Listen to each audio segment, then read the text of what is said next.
Ngayon ay alamin na po natin ang mga pinakahuling kaganapan dyan sa Senado mula sa sentro ng balita ni Bernard Ferrer. Bernard? Yes, Trixie, alas 2 ng hapon, formal na magsisimula ang impeachment trial ni Vice President Sara Duterte. Sa order of presentation of evidence, maunang talakayin ang Article 4 o grave threat.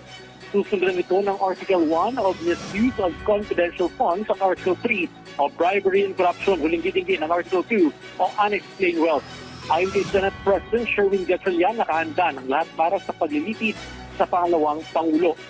Nakahanda rin ang Senado na sa anumang security arrangement na kakailanganin sakali na ito ay dumalo sa impeachment trial.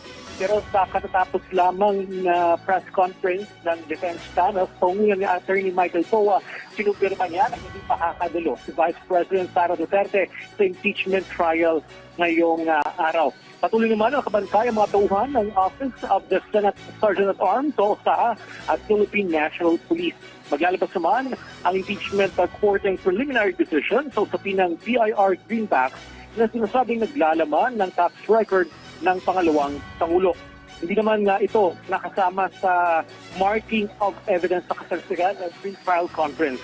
Kaya salamatan naman ni Gatchalian, Senador Robin Padilla at Senador Loren Leganda sa naging suporta sa all-center focus. Trixie, wala namang impormasyon ngayon si Senate President Sherwin Gatchalian na magsisilbing presiding officer usap-usapan na posibleng boycott ng mga miyembro ng minority bloc. Kaya patuloy na hihimok ni Gatchalian yung kanyang mga kasamahan na tumalima sa kanilang nilang constitutional duty bilang center judges. Alright, maraming salamat, Bernard Ferrer.